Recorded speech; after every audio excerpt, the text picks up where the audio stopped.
फिर वो कश्मीर पहाड़ देखने के लिए क्यों जा रहा है, वहां डल झील देखने के लिए क्यों जा रहा है। अभी अगले महीने दिसंबर में आप देखेंगे 10-10 लाख रुपए खर्च करके लोग गोवा जाएंगे। वहां गोवा में आप जाएंगे, पानी में डुबकी लगाना है, रेत पे नंगे सो जाना है, इंजॉय करना, जिंदगी में इंजॉय, ये एक लफ्ज चला है, इंजॉय करना, मजा करना है। यही मजा हुआ, पानी में डुबकी लगाना और नंगे रेत पे सो जाना, इंजॉय हो गया।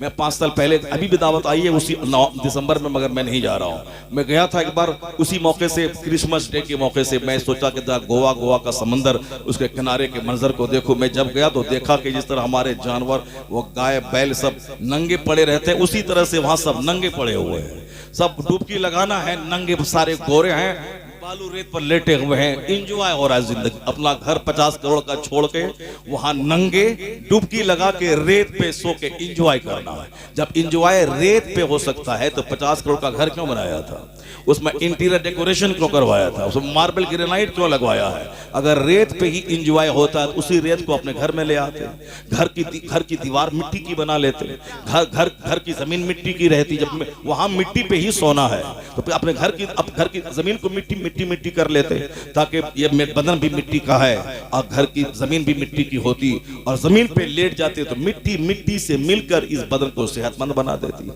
मिट्टी को मिट्टी से करार मिलता है। डॉक्टर कहते हैं कि आज बदन में जो खुजली और पॉक्स की बीमारी हो रही है, नंगे पांव चला कीजिए। आप भी मिट्टी से बने हैं और मिट्टी पे चलिए। पत्थर पे चलेंगे पांव फट रहा है, मिट्टी पे चलें, मिट्टी से मिट्टी को राहत मिलती है। आपका जिस्म मिट्टी से बना है, लेकिन नहीं, कहीं भी मिट्टी नहीं छोड़ना है। ना दीवार, न छत, न घर, न बाहर, न बाथरूम, न दरवाजा, न सहन, न आंगन, हर जगह पत्थर ही पत्थर बिछा देना है। और शादी ब्याह में, अरे कहीं मिट्टी एक जर्रा नहीं मिलेगी मेरे घर में। आप शादी कर ले मेरे यहाँ, आपकी बेटी आएगी, हर तरफ पत्थर ही पत्थर है। मरने के बाद ही मिट्टी मिलेगी, जब तक वो जिंदा रहेगी पत्थर ही पत्थर है। तो मैं कहता हूँ 50 करोड़ का घर वो कश्मीर देखने जा रहा, पहाड़ देखने जा रहा, मसूरी, नैनीताल, मनाली, ऊटी, क्या है वहां? ऊटी में क्या है? पहाड़ है। मनाली में क्या है? पहाड़ है। मसूरी में क्या है? नैनीताल में क्या है? पहाड़ है। कश्मीर में क्या है? पहाड़ है। गुलमर्ग में क्या है? पहाड़ है। बर्फ गिर रही है, पहाड़ है, उसी बर्फ को देखना है। अब बात इतनी है, 50 करोड़ का घर बनाया है, वह घर में मन नहीं लग रहा है। बच्चे भी कहते हैं पापा बाहर चलो, बीवी बोलती है कि साहब आप आउटिंग पे चलिए, यानी आउटिंग पे चलिए, आउटिंग पे, बाहर, घर से बाहर चलिए। आप हफ्ता दिन में एक दिन बाहर चलिए, बाहर होटल में खाना खाएंगे।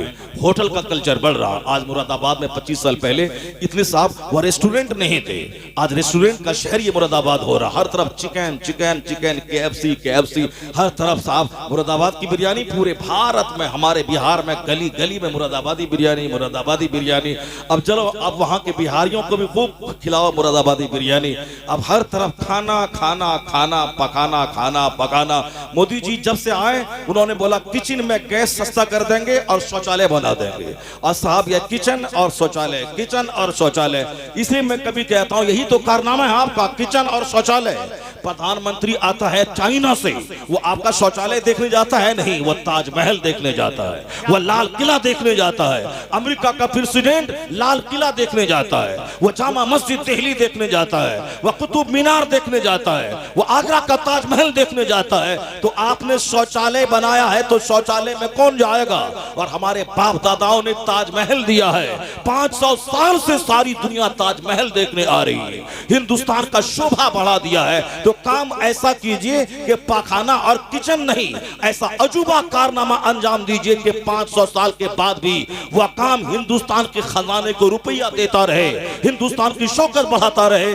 आपको शौचालय मुबारक हो और हमें लाल किला ताजमहल मुबारक हो।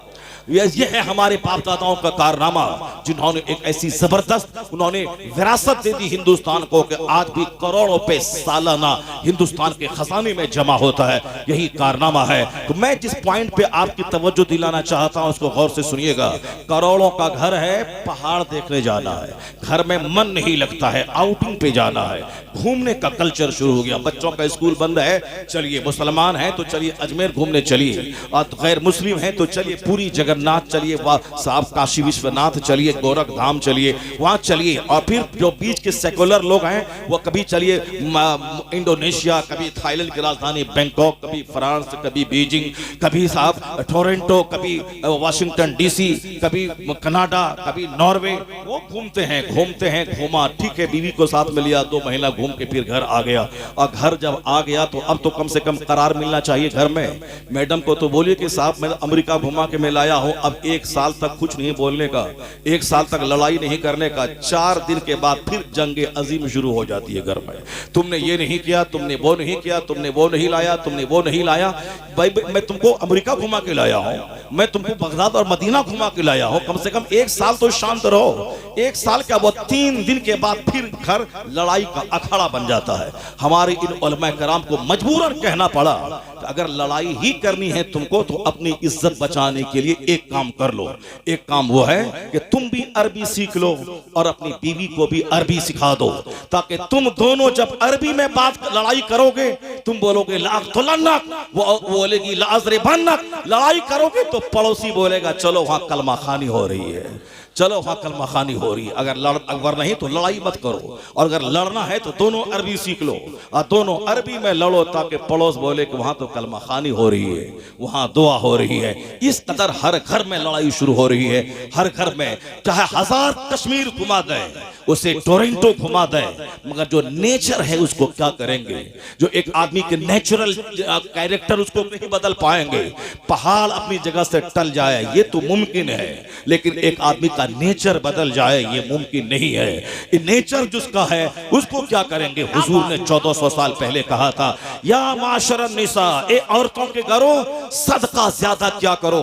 मैंने जहन्नम में औरतों को ज्यादा देखा है, क्योंकि औरतें शौहरों की नाशुक्री करने वाली, लान तान करने वाली, लान तान करने में ये आगे है, यानी दूसरों को अभिशाप बददुआ देने में आगे हैं, नाशुक्री करने में आगे हैं। कि 50 साल की जिंदगी में 40 साल आप हर ईद में नए जोड़े दें, एक बार बोले लॉकडाउन है नहीं दूंगा, नहीं इस बार पुराने कपड़े में ईद मनाना है, तो फिर जवाब मिलता तुमने दिया ही कब है जो आज देगा। यानी 40 साल के सारे एहसानात को यकलख्त भूल जाना। तो उनके कहने पे आज आउटिंग पे लोग जा रहे हैं घूमने के लिए। घूमने का कल्चर आज इंडिया में शुरू हुआ। पहले ब्रिटेन और अमेरिका के लोग घूमने इंडिया आते थे, गोरे नजर आते थे लाल किला ताजमहल के पास। और अभी इंडिया के लोग भी जो गरीब हैं अपने मुल्क में घूमते हैं, जो ज्यादा पैसे वाले हैं वो बाहर घूमने जाते हैं, विदेशों में जाते हैं। घूमना है, अपना 50 करोड़ का बंगला छोड़कर, ग्रेनाइट मार्बल से सजा हुआ घर छोड़कर, शानदार वॉशरूम, शानदार किचन छोड़कर, शानदार डाइनिंग रूम, शानदार पोर्टिको, शानदार दरवाजा छोड़कर ये पहाड़ नदी नाला घूमने जा रहे हैं। बात सिर्फ इतनी है कि जिस घर में 24 घंटे फिल्में चलती हो, जिस घर में 24 घंटे फजूल काम होते हो, जिस घर में 24 घंटे झूठ की खेती होती हो, जिस घर में 24 घंटे व्हाट्सएप पे सारे लोग लगे रहते हो, जहां गंदी तस्वीरें देखी जाती हो, जहां गंदी चैटिंग होती हो। जवान लड़का है वो गर्लफ्रेंड के साथ चैटिंग में लगा है, जवान लड़की है वो बॉयफ्रेंड के साथ चैटिंग में लगी है, ये जवान मर्द है बाप ये दूसरी औरतों से चैटिंग में लगा है, ये माँ है औरतें ये दूसरे मर्दों से चैटिंग में लगी है। यानी ये घर नहीं ठहरा, 24 घंटे मोबाइल चलाने का अड्डा। और मोबाइल में अच्छी बातें नहीं, सिर्फ गंदी बातें, गंदी तस्वीरें, गंदी चैटिंग। तो जो करोड़ों के घर में जहां फिल्में देखी जाएंगी, जहां 10 आदमी है कोई फजर की नमाज नहीं पढ़ा, एक वक्त की नमाज छोड़ना हराम और गुनाह कबीरा है। और जिस घर में 5 वक्त गुनाह कबीरा होता हो, उस घर में शैतान का आना जाना होता है। जहां रात के 3-3 बजे तक फिल्में देखी जाती हो, और वहां रात फजर के टाइम में जब फरिश्ता रहमत लेके जमीन पे आता है, उस वक्त घर के सारे लोग मुर्दार बन के सो जाते हो, और दिन के 10 बजे उठते हो जो काम काफिर भी ना करता हो। अब काफिरों को सेहत चाहिए, अब वह 4 बजे सुबह उठकर वो अपनी सेहत बनाने के लिए वॉकिंग में जाता है। और हमें सेहत भी नहीं चाहिए और जन्नत भी नहीं चाहिए, बल्कि दुनिया में सिर्फ मोबाइल चाहिए, उस पर चैटिंग चाहिए, और रात के 3 बजे तक मोबाइल चलाना है, फिल्में देखनी है, उसके बाद फिर फजर के टाइम से पहले सो जाना है, उठना है दिन के 10 बजे। जिस घर में नमाज फर्ज थी, न मर्द कोई पढ़ा न औरत कोई पढ़ी, जिस घर में रात भर फिल्में देखी गई, जिस घर में रात भर चैटिंग की गई हो, वो घर शैतान का अड्डा हो जाता है। यही वजह है कि वो घर अब रहने के काबिल नहीं होता।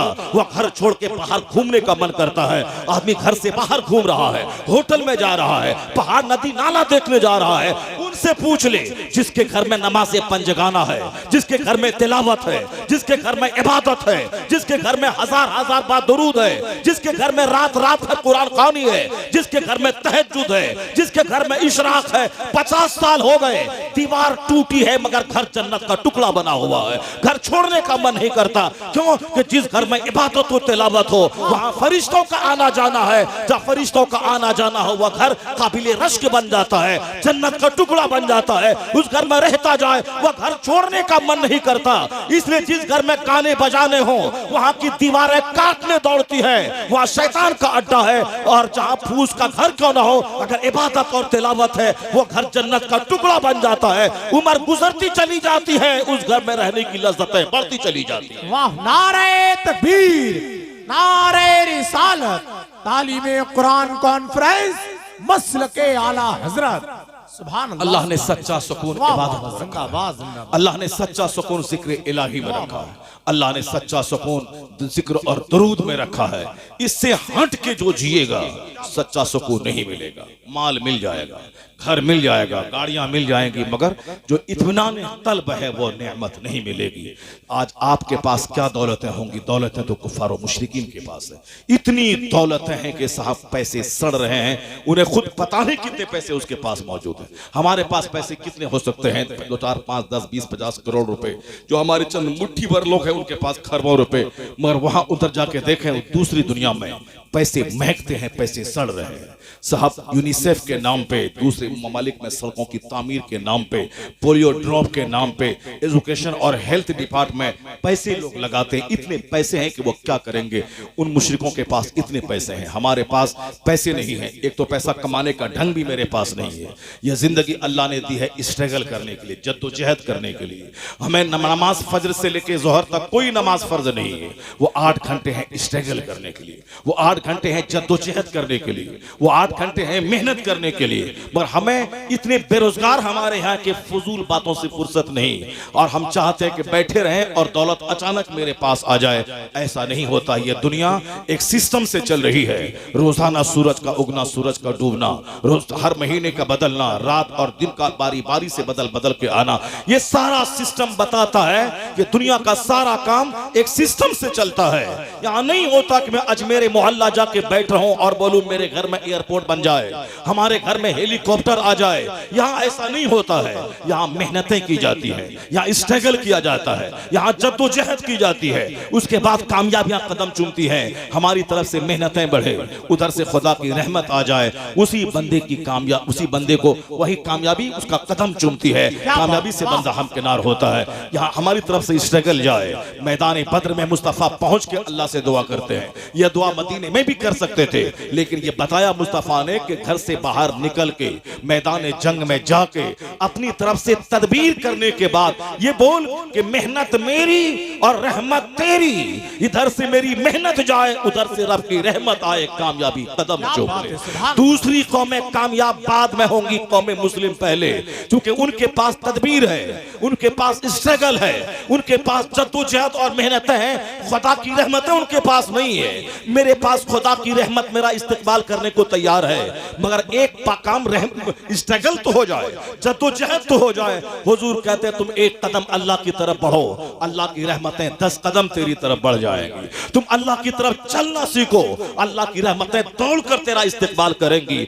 चलो तो सही, घर से बाहर निकलो तो सही, मेहनत करो तो सही, दुनिया के सिस्टम का फॉलो करो तो सही। तुमने मुस्तफा की बात अगर मान ली तो तुमने सिस्टम से जिंदगी गुजारी, तो तुम्हारी जद्दोजहद इधर से जाएगी, उधर से खुदा की रहमतें आएंगी। फिर दूसरी कौमें बाद में कामयाब होंगी, कौमें मुस्लिम सबसे पहले कामयाब होगी। आपने आपने नहीं देखा कि कुरान करीम में हर चैप्टर में मेहनत की बात, जद्दोजहद की बात, इस दुनिया और आखिरत के सजाने संवारने की बातें की गई हैं। जहां तक सवाल रहा इल्म के ताल्लुक से, इस कदर जोर कुरान ने दिया है, इतना जोर दुनिया की किसी दूसरी किताब ने नहीं दिया है।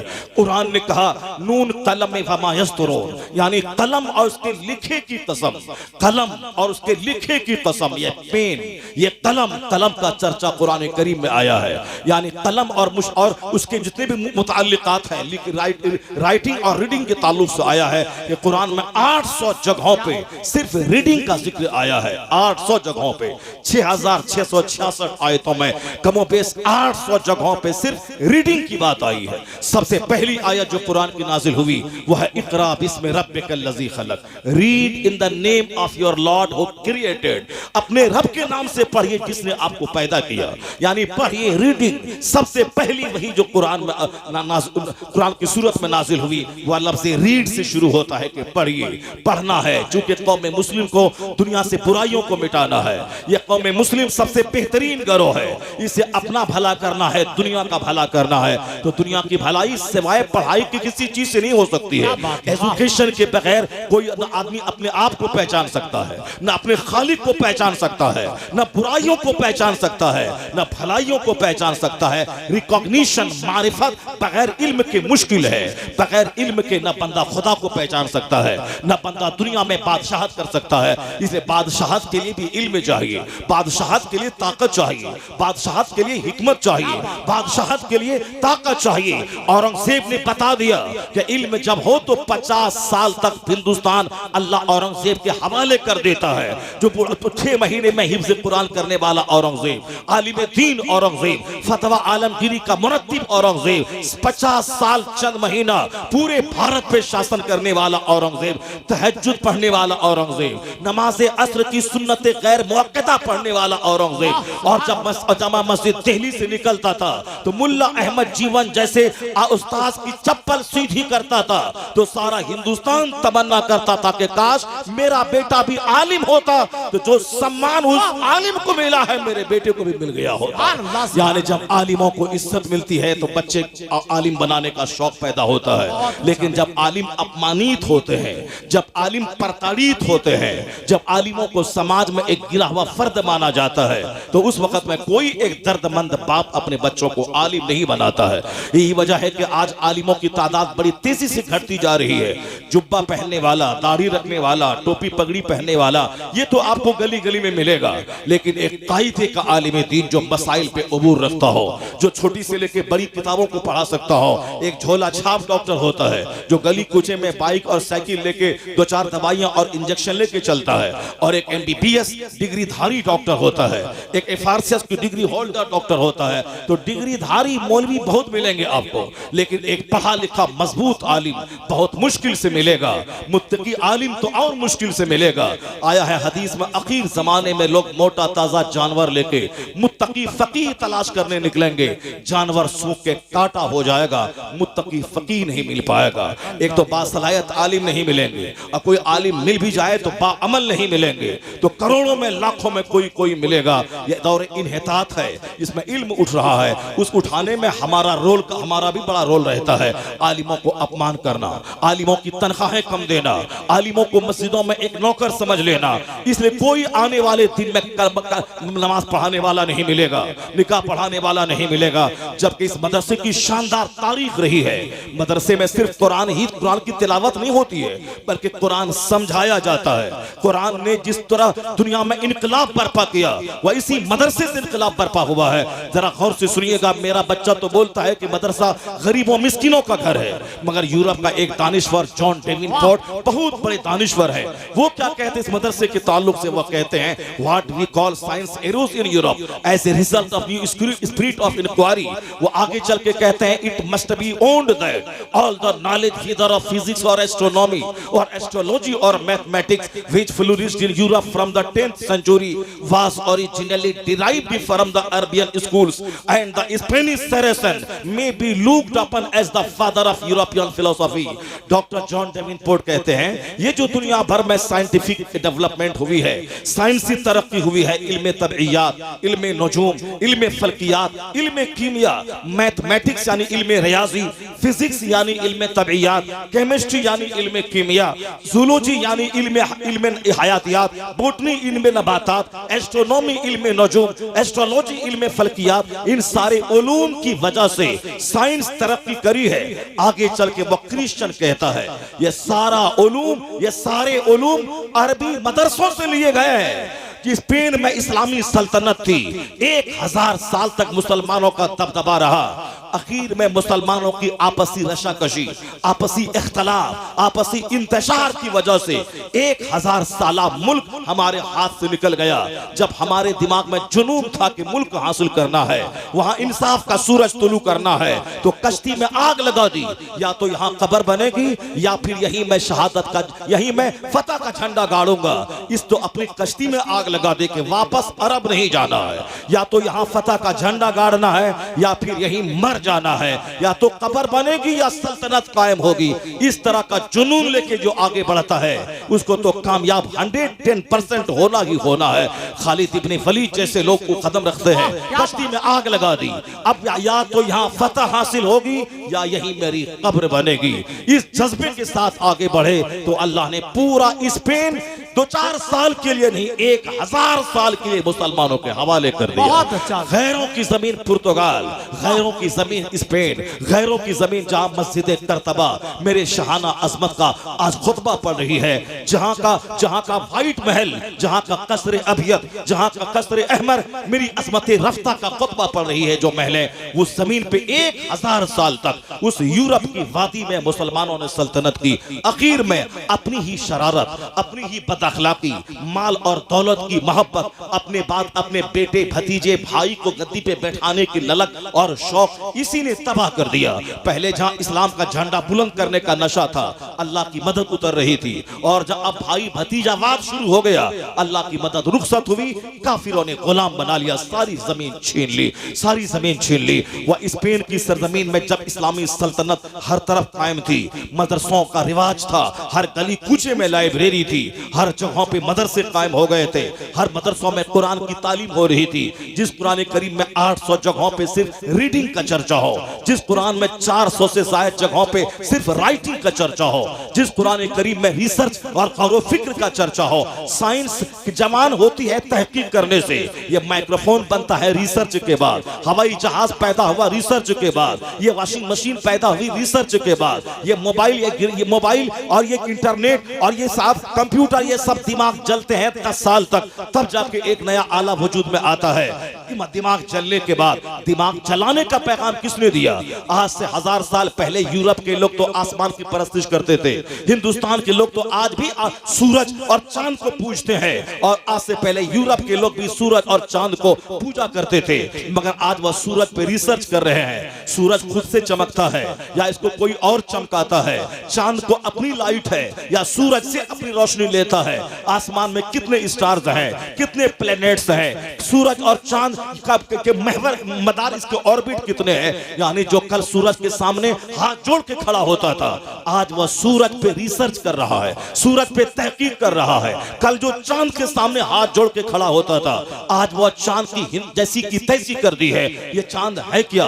यह चांद अपने नूर से नहीं चमकता। यह चांद एक चांद रोशन है, मगर यह रोशन करने वाला नहीं है। सूरज रोशन भी है और रोशन करने वाला भी है। सिराजों वहाज है यह सूरज की रोशनी है जिससे चांद चमकता है। अब बाकायदा एक चैप्टर मौजूद है फिजिक्स का, फिजिक्स में सन पे, फिजिक्स में चांद पे, फिजिक्स में स्टार और प्लैनेट्स पे ये गुफ्तगू होती है। वह फिजिक्स एक पूरा चैप्टर है साइंस का। और आज जिसको जो चांद की पूजा करता था, उस चांद पे रिसर्च करते बाकायदा उसको एक चैप्टर बना दिया है। किसने परस्तिश से हटाकर उस चांद को मौजूए तहकीक बना दिया? किस मजहब ने सूरज को परस्तिश के मौजू से हटाकर मौजूए तहकीक बना दिया? जो मैटर ऑफ वर्शिप था वह मैटर ऑफ रिसर्च बन गया। किसने कहा कुरान पढ़े हर कदम कदम पे? यानी हर चैप्टर में आपको मिलेगा कि रिसर्च करो, तहकीक करो। अफला यंजुरून इलल इबिली कैफ खुलिकत व इलस समाई कैफ रफिअत व इलल जिबाली कैफ नुसिबत व इलल अर्दी कैफ सुतिहत। कुरान कहता है they don't ponder on the camel, वह ऊंट पे गौर क्यों नहीं करता? ये ऊंट कैसे पैदा हुआ है? यह ऊंट है जो बालू में दौड़ता है। इंसान अशरफुल मखलूकात है, वह रेत पे दौड़ नहीं सकता, 10 कदम चले तो गिर जाता है। यह इंसान है जो रेत में चले 10 घंटा तो प्यास लगे पानी पिए। यह ऊंट है 4 दिन चलता रहे रेगिस्तान में तो 4 दिन का पानी अपने पेट में स्टॉक करके चलता है। यह अजूबा जानवर ऊंट है, इस पे तुम रिसर्च करो, गौर करो। यह अपने पेट में कैसी मशीन रखता है जो 5 दिन का पानी अपने पेट में स्टोर करके इस डेजर्ट रेगिस्तान में चलता है। यह अजूबा जानवर, इस पे गौर करेगा तो जानवर पैदा करने वाला, इस कायनात की तख्लीक करने वाला, तुम्हें पैदा करने वाला खालिक समझ में आएगा। इसलिए अल्लाह कहता दिमाग जला, गौर फिक्र कर, फलियंजुरिल इंसान मिम्मा खुलिक। आदमी को अपनी पैदाइश पे गौर करना चाहिए। तुम्हें मिट्टी से पैदा किया गया, फिर उस मिट्टी को पानी का पुतला पानी बनाया गया। वह पानी बाप की रीढ़ की हड्डी, माँ के सीने की हड्डी में रखा गया। उसी पानी के कतरे से अब तेरी पैदाइश माँ के पेट में होती है। 9 महीने माँ के पेट में है, कौन खिलाता है? फिर माँ की तंग जगह से तू बाहर आता है, 2 साल तक माँ की खुश्क छाती में दूध डालकर कौन तेरी परवरिश का इंतजाम करता है? गौर कर। अगर तू गौर करेगा तो खुदा की मारिफत का नूर हासिल होगा, अपना खालिक समझ में आएगा, तू बेराह नहीं रहेगा। तो कुरान करीम में अक्सर जगहों पे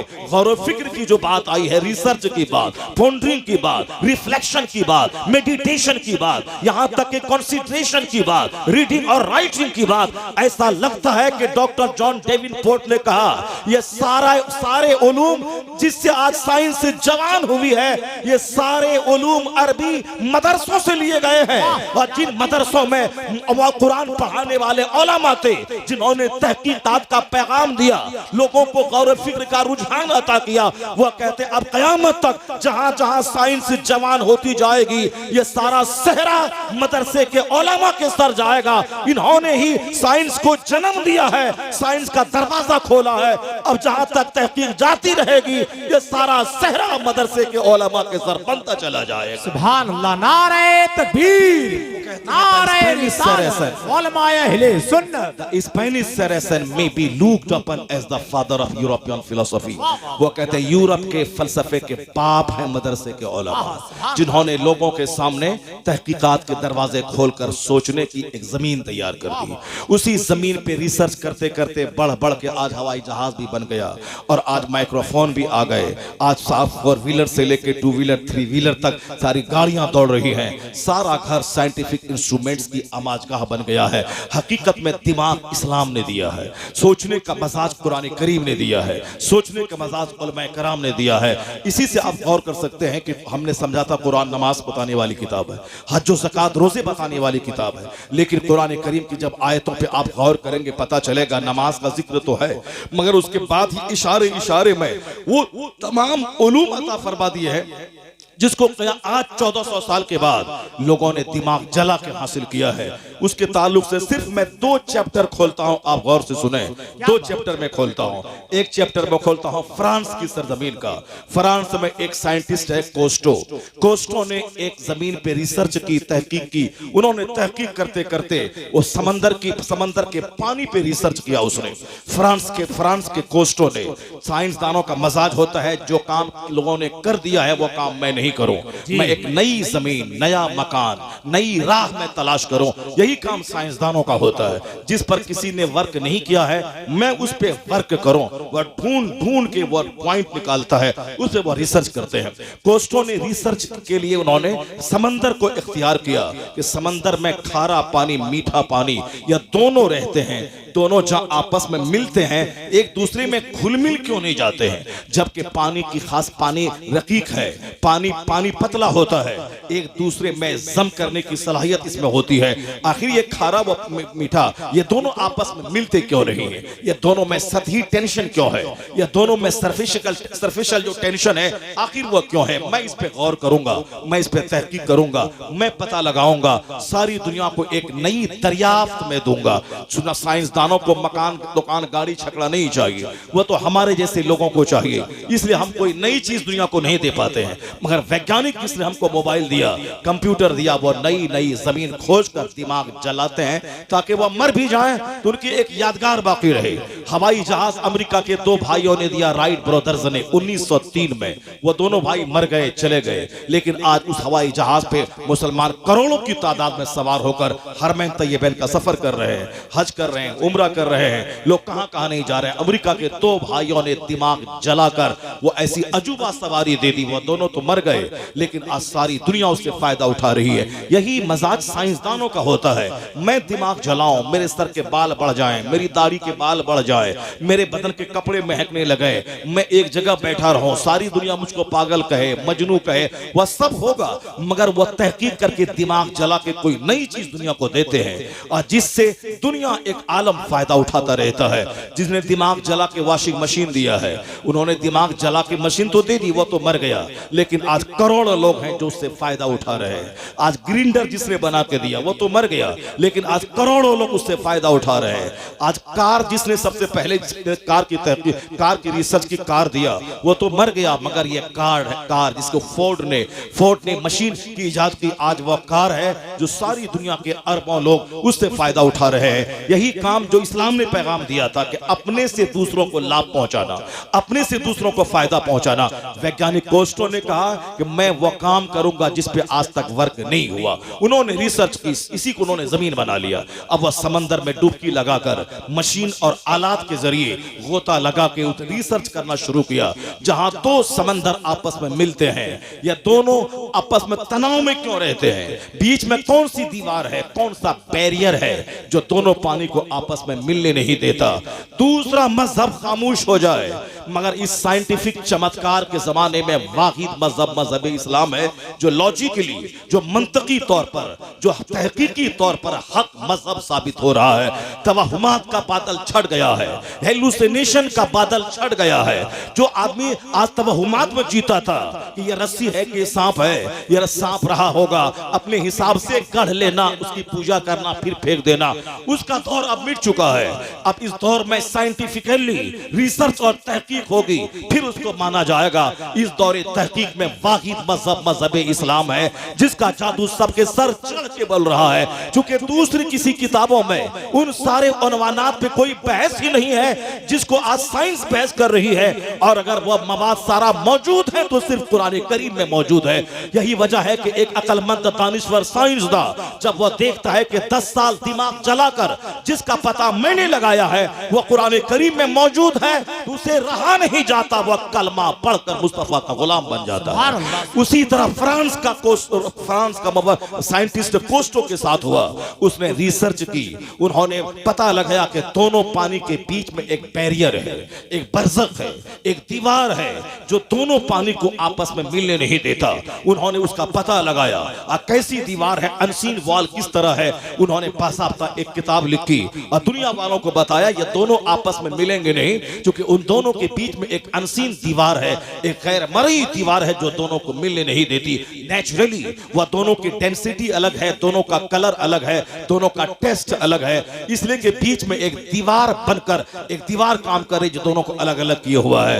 एक किताब लिखी, किताब में इसका चर्चा हुआ, सारी दुनिया में कोस्टो को सराहा गया।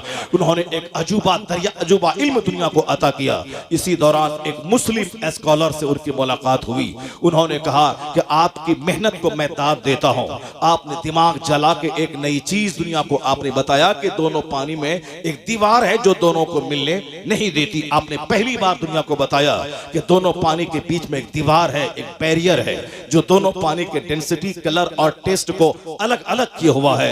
अब वो जिस तरह आसमान बगैर खंबे के खड़ा है, मगर आदमी पता तो लगा कि बगैर खंबे के खड़ा है। यह दुनिया एक बेजरी शक्ल की है, अंडे की शक्ल की है। इस दुनिया के और छोर का कोई पता नहीं है। अगर 10 लाख साल भी अगर मिल जाए किसी को तो भी दुनिया की सच्चाई का पता नहीं लगाया जा सकता। जिसने कहा कि यहां से मैं शुरू करो फिर वहीं मैं पहुंच जाता हूं, दुनिया की किसी और छोर का पता नहीं चलता।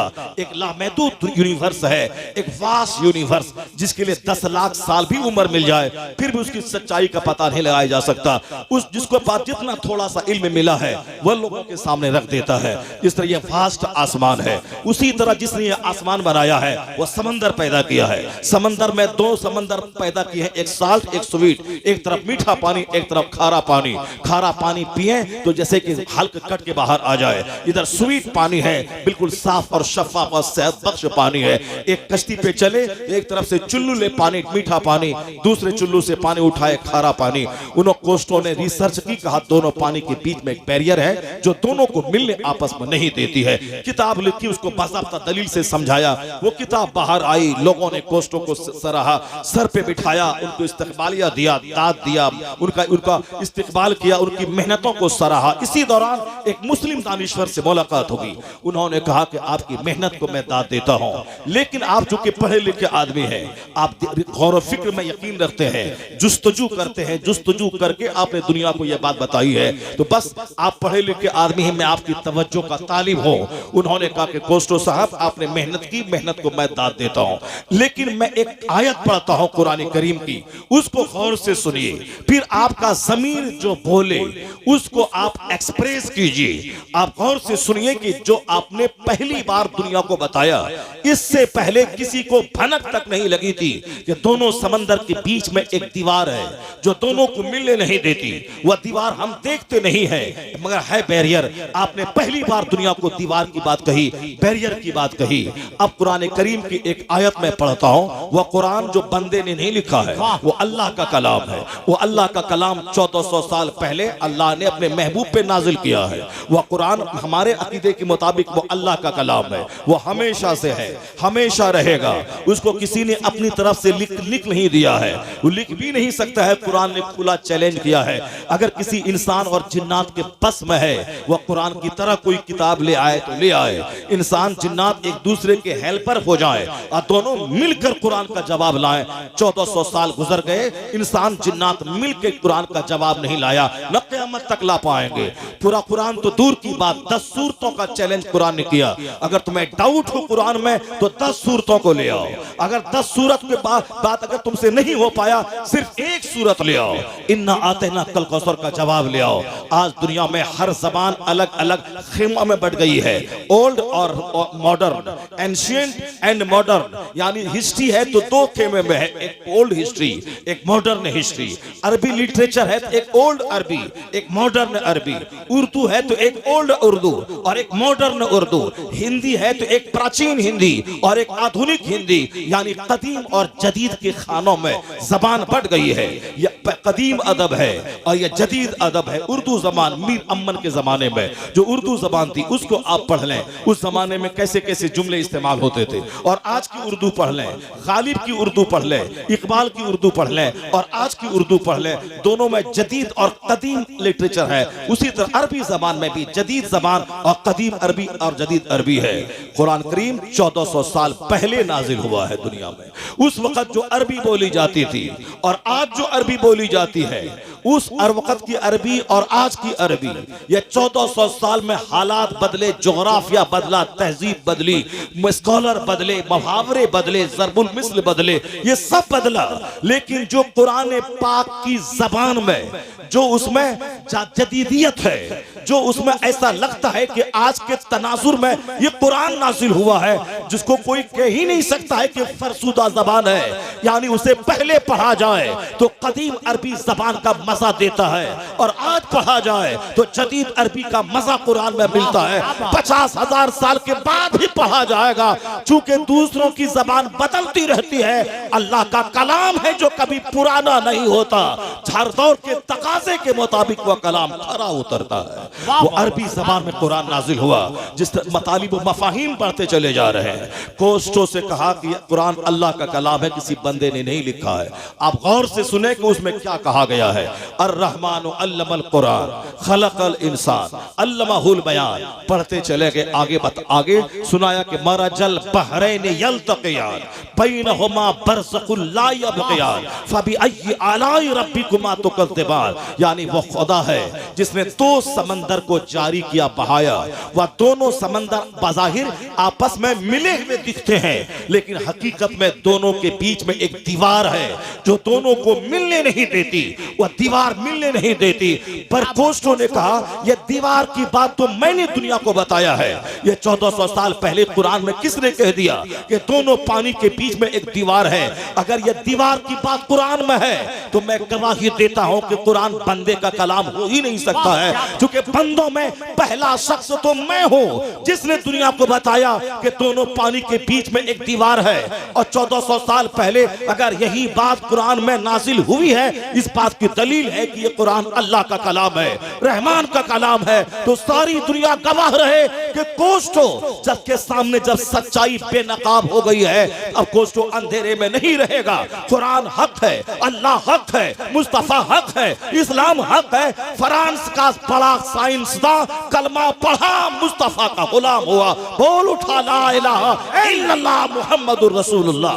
बाबा नारे तकबीर, नारे रिसालत, मजहबे इस्लाम। कौन कहा कि इस्लाम खतरे में है? हजरत किसने आपको बताया कि इस्लाम खतरे में है? किसने आपको सुनाया कि आने वाला दिन आपका डार्क है? किसने कहा कि आने वाले दिन में इस्लाम का नामो निशान बाकी नहीं रह जाएगा? जो इस तरह की बातें करता वह झूठा है, उसकी बात झूठी, वह शख्स झूठा। सच्ची बात यही है कि कुरान करीम में जो साइंस का इल्म दुनिया में बढ़ता जाएगा, तू कुरान करीम के मानने वालों की तादाद में इजाफा होता चला जाएगा। लोग तवहुमात को छोड़कर सच्चाई की तरफ लौटेंगे, और जैसे जैसे कोस्टो जैसे वैज्ञानिक दुनिया में पैदा होते जाएंगे, वैसे वैसे ही इस्लाम के मानने वालों की तादाद में इजाफा होता जाएगा।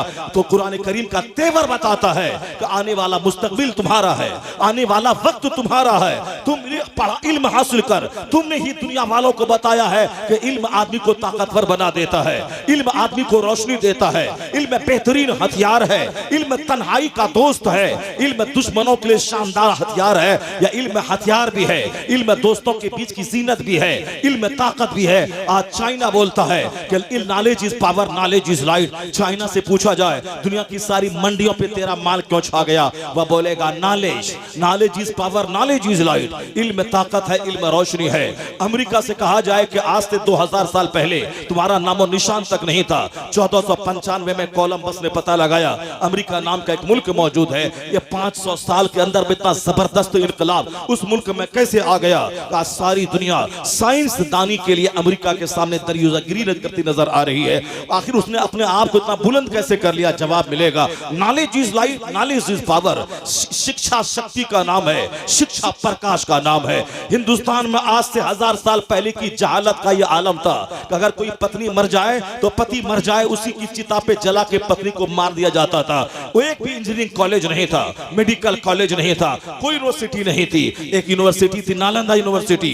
वह यूनिवर्सिटी भी सिर्फ एक धार्मिक शिक्षा की यूनिवर्सिटी थी, जहां विज्ञान नाम की कोई चीज नहीं थी। 1400 साल पहले इस्लाम ने जो कुछ दिया है उसका अंदाजा इसी से आप लगा लें।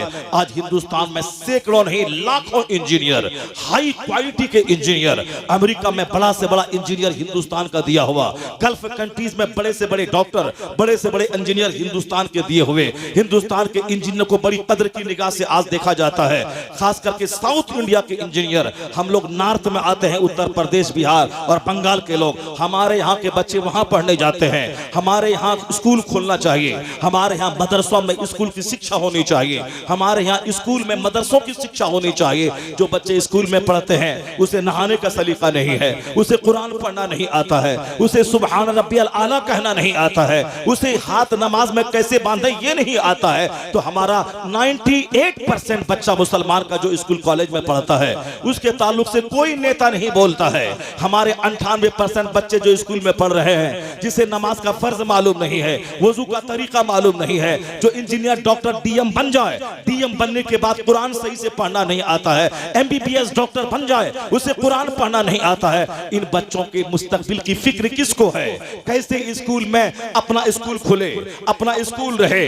आज निकाह हिजाब और निकाब के नाम पे गैर ब्रोकरों ने धमाल मचाया है। क्यों नहीं हमारे जमींदार गौर करते, वह स्कूल खोले हमारी माँ बहन बेटियों के पढ़ने के लिए, ताकि हम अपना यूनिफॉर्म वहां जारी करें, हमारी बच्चियां हमारे स्कूल में पढ़ें, एक मजहबी माहौल में इंजीनियर बने, मजहबी माहौल में डॉक्टर बने। हम दूसरों के मोहताज हैं, वह मेरी बेटियों की इज्जत से खेला जाता है, वह हमारे लिबास के खिलाफ तहरीक छेड़ी जाती है। क्यों नहीं हिंदुस्तान के अरबपति करोड़पति मुसलमान वो औरतों के लिए मेडिकल कॉलेज खोलें, इंजीनियरिंग कॉलेज खोलें और वहां दीन का एक चैप्टर दाखिल कर दें। हमारे बच्चे जो क्रिश्चियनों के स्कूल में पढ़ते हैं, मैं वहां दबाव बनाऊं कि तुम्हारी किताब और 9 किताब तुम्हारी चलेगी और एक किताब इस्लामिक चलाओ, ताकि मेरे बच्चे डॉक्टर बनने के बाद काफिर ना बन जाए, मेरे बच्चे मुसलमान बन के रहें। इस्लाम उनकी कोई किसी को फिक्र नहीं है और सबको फिक्र है मदरसे के बच्चों की।